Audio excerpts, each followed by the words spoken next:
Hello, everyone, and welcome to Petworking, a podcast focused on pet care and animal health. I'm Peter Kenseth, Vice President at Maya Strategy Group, and I am very excited to dive into our episode today because it concerns a topic near and dear to my heart and features one of my oldest friends. Really happy today to be joined by Andrew Stickney, technology professional and childhood friend since we were 6 years old. Andrew is not on today to talk to us about his professional life, but is on to talk about dog adoption, which is something, like I said, I'm very passionate about because Peony was a rescue herself. But more specifically, Andrew's here today to talk about senior dog adoption. Andrew, thank you so much for joining us, and welcome to Petworking. Thanks for having me. It's exciting. Yeah. No, I'm glad you're here. It's not every day you get to do a podcast episode with somebody you've known for over 30 years. So not every day I get to be on a podcast that I've watched. So that's pretty cool too. Good. Well, hopefully someday this will be a nice item you can add to your resume. Andrew, I know we started talking about this back at Global Pet, but you at that point in time were telling me you'd just come back from Colombia. Andrew is also a very avid traveler and kitesurfer, but had just come back from a kitesurfing trip in Colombia. And you were mentioning to me that you were in the process of adopting a dog that you found as a stray in Colombia. Can you tell me a little bit about that dog and a little bit more about your passion for senior dogs in general, because, in the time I've known you, that has always been something that's been near and dear to your heart. Yeah, I'd love to. So I've kind of always gravitated toward rescuing senior dogs, adult or senior dogs. They're a bit harder to adopt out of a shelter, or they tend to have a bit of a harder time coming out of the shelter, but they are extraordinary as pets, companions, members of the family. They usually know the drill. They understand a lot of the rules of the house. There's very little training that I've needed to do with my senior dogs. I've had a senior Bernese Mountain Dog that I rescued, a senior Irish Wolfhound that I've rescued, and a senior miniature Dachshund who's been rescued, and now Roxy, who's the dog from Colombia. So I'm happy to share more about that as well. Yeah, no, I mean, it's such an important thing. And, I remember Slinky fondly. I remember Finney. I think you had moved from Vermont by the time you got your Dachshund. So I have not had a chance to meet them yet, but was really excited to hear about Roxy. But, I just wanted to call attention, to the fact that like these senior dogs, when we think about shelter animals, just in the US, not even on a worldwide basis, the ASPCA notes that about 3.3 million dogs enter U.S. shelters every year, and 670,000 of them are euthanized. And senior dogs are a big portion of that, because they have health issues, because people don't want to deal with the burden of rehoming a senior dog and potentially inheriting negative behaviors. But like you said, a lot of it is people just want a clean canvas, a fresh slate. They want the joy of raising a puppy, but it doesn't mean that senior dogs are any less worthy candidates for adoption. They're just not the most popular. And so there are a lot of great organizations out there that focus on ensuring that senior dogs have a great home to spend the last years of their life. And really, when we think about dogs as members of the family, isn't that what we want, for any of our family members is to live out their remaining years, being well cared for and being happy. Yeah. And that's really been my policy with them. It's quality over quantity. So it's a no heroics on the health side, but absolutely amazing golden years, amazing quality of life for them. And they have been, honestly, it'd be really hard for me to go back to a puppy because the investment in training a dog is huge. Whereas adopting a senior dog, like I said, they usually know the drill. They understand so much and they can come in from day one and just be an amazing member of the family. And they really need the adoption as well. So I've always loved doing that.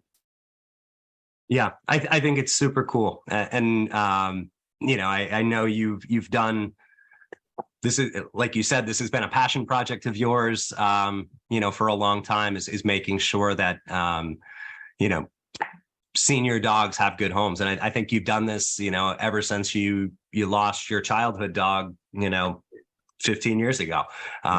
When Disney passed away, right?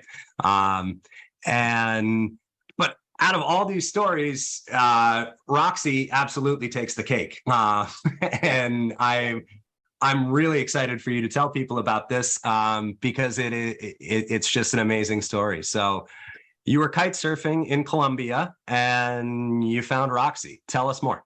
So if you start in Cartagena, Colombia, and you go east, you get to Barranquilla, and you go east further, you get to Santa Marta. If you go east just a short 6 more hours, you get to a place called Cabo de la Vela, which is a amazing kite surfing destination, but an arid desert.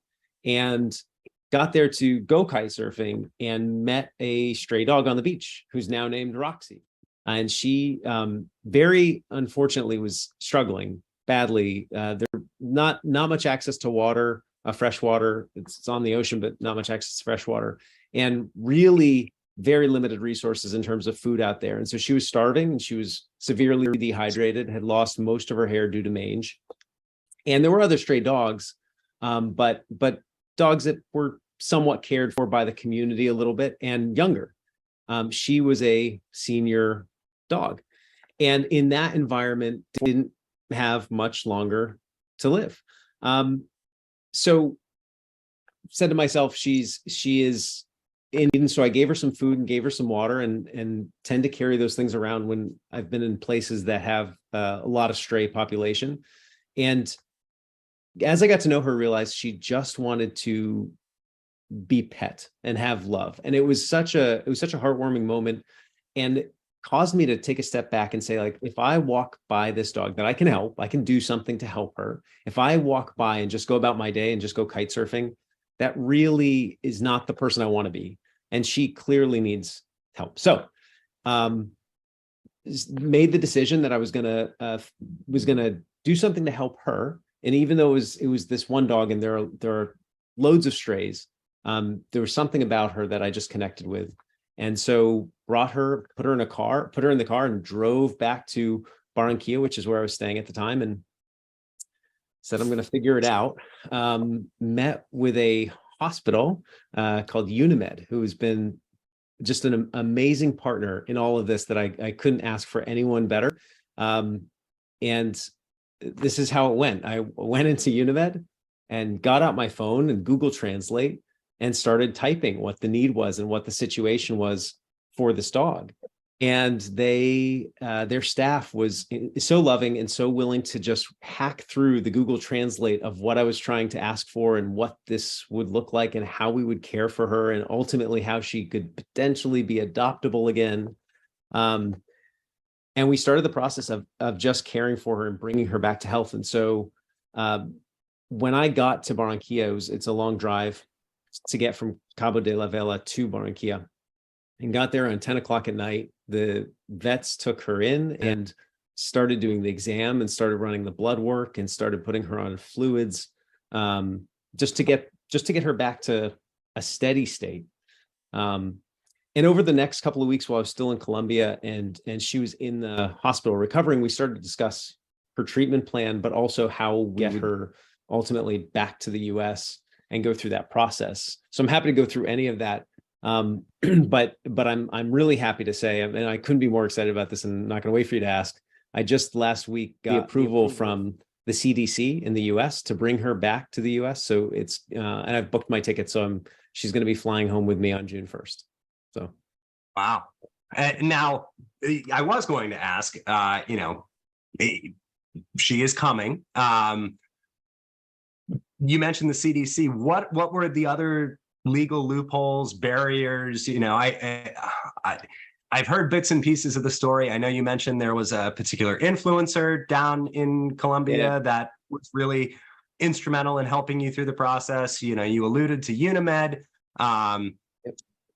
It's a pretty significant undertaking.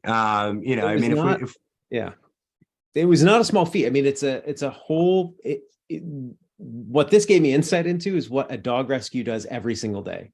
And they do yeoman's work doing all these things I learned how to do on my, in a foreign country. They do all of that day in and day out, and they get really good at it. But it is a lot of effort. There was one influencer who will share, I guess, in the show notes, who is instrumental in helping us figure out how to get Roxy into a clinic, and that the clinics that would take a dog and help nurse them back to health. I mean, this is something that vets do all the time, but there are some clinics who are more used to dogs who are going to ultimately end up going to another country, that sort of thing.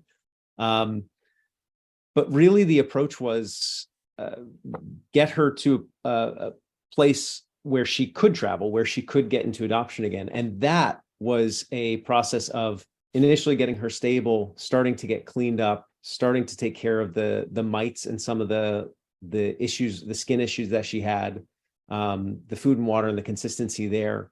And her body took care of a lot of it, but there were vaccinations and treatments and medicines and vitamins that all needed to be given in order just to get her to a place that we could even consider bringing her back. And from the regulatory perspective with the CDC and things like that, what were you looking at there? What were the check marks that you had to hit?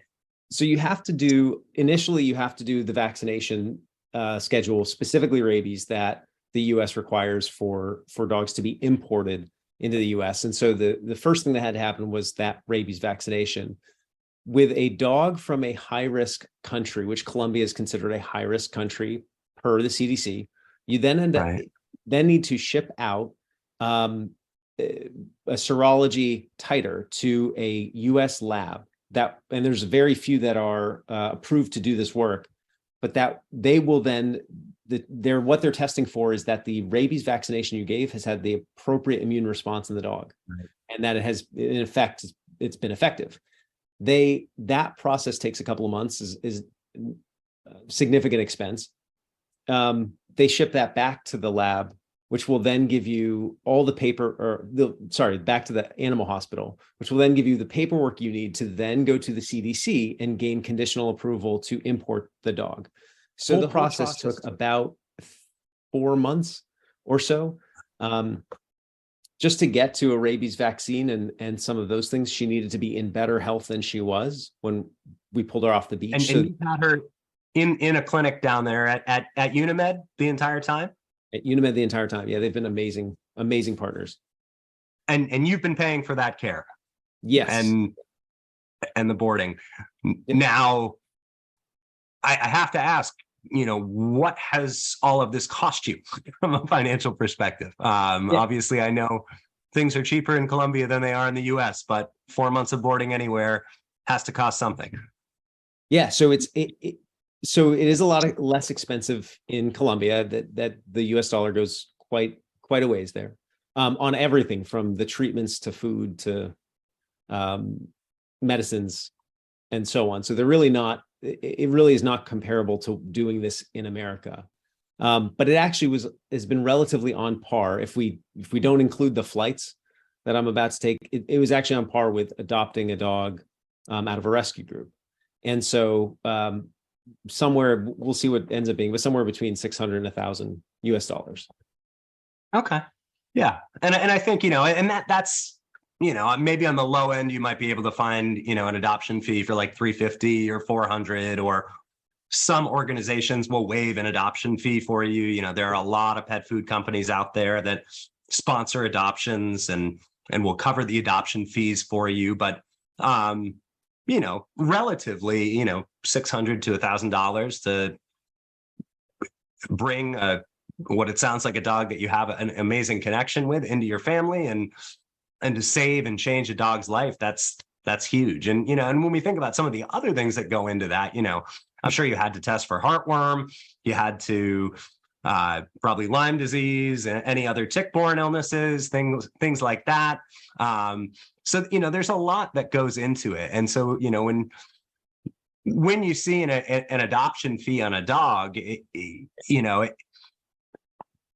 it's there for a reason, and it's there because the shelter or the organization that, you know, has gone through the work of making sure that dog is ready to be adopted has had to invest that time and that expense into doing that.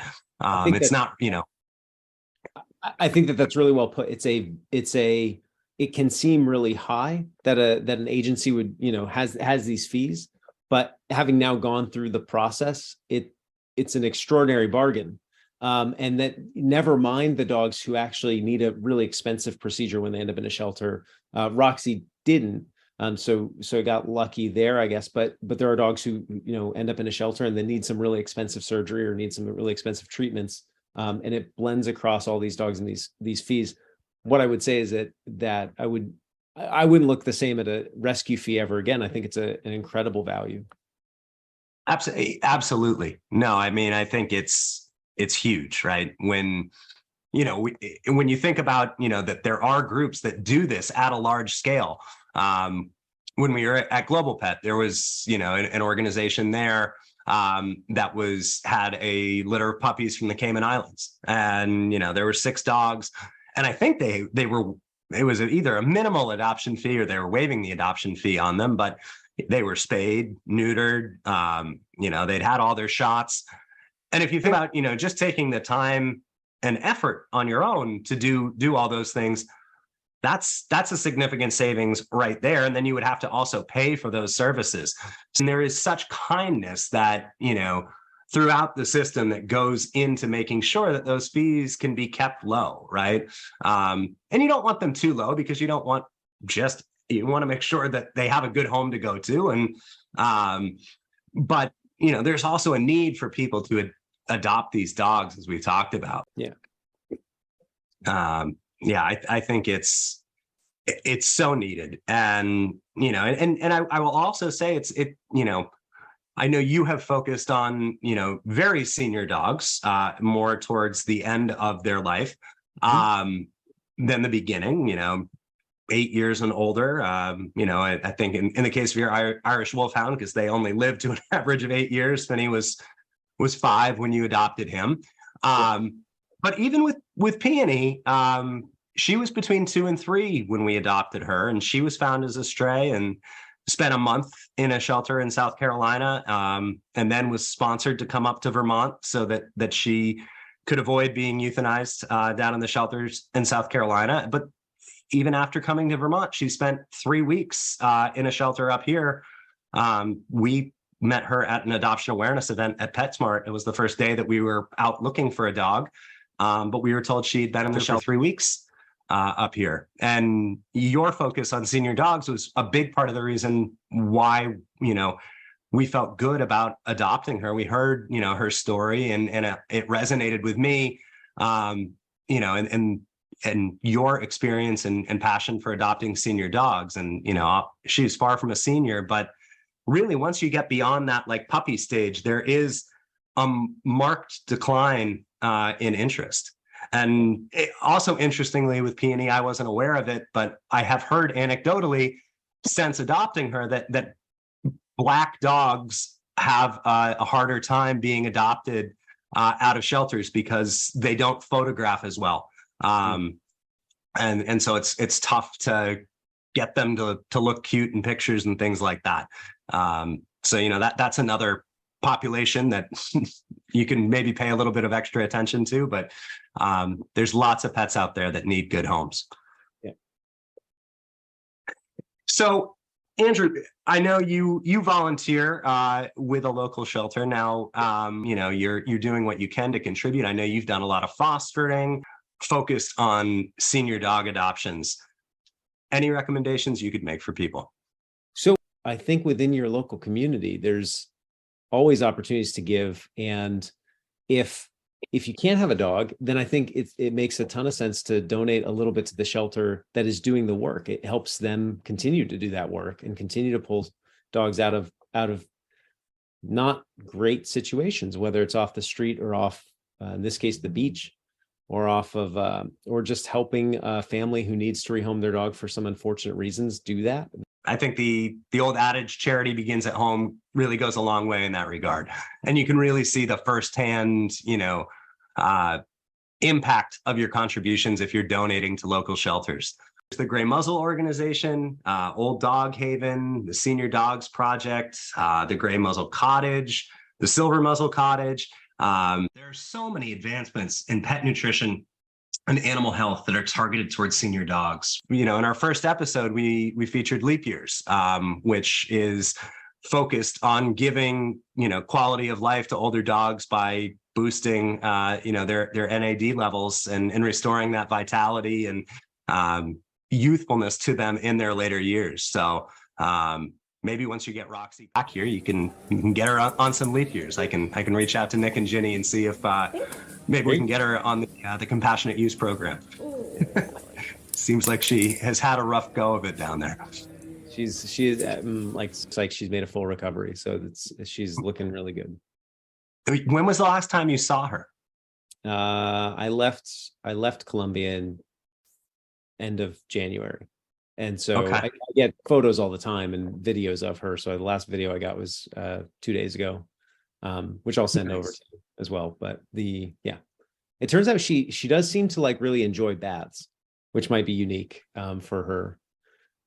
For dogs in general, but she seems to be pretty chuffed about bath time.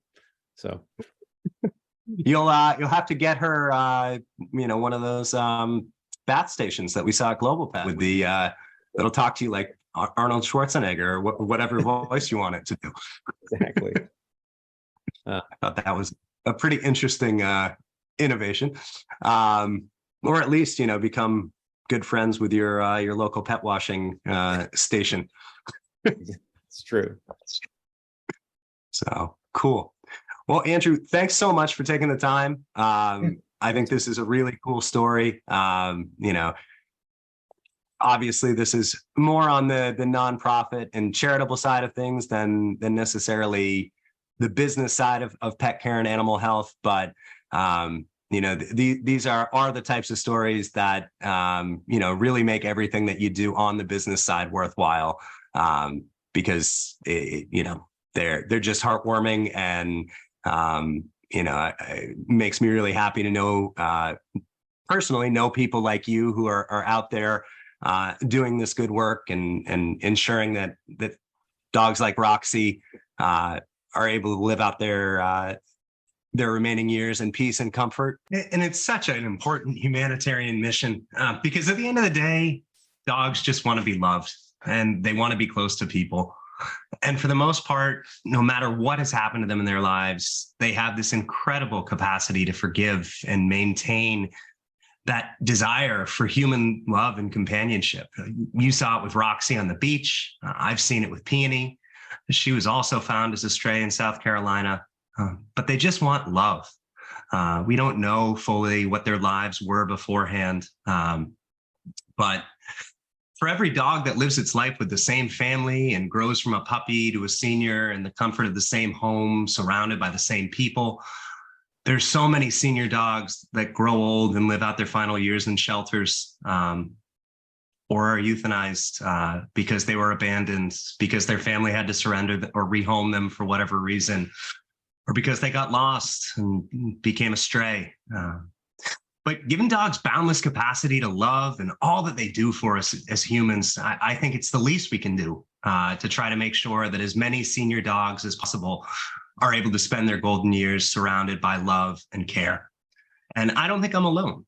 If you look at the industry, if you look at pet care and animal health, there are so many advancements in pet nutrition and animal health that are targeted towards senior dogs, from specialized diets to supplements like Leap Years to blood panels that are specifically formulated to ensure that your dog ages healthfully. We could spend an entire episode talking about products for senior dog and senior animal care for that matter. And maybe that's a good idea. We could do that in the near future.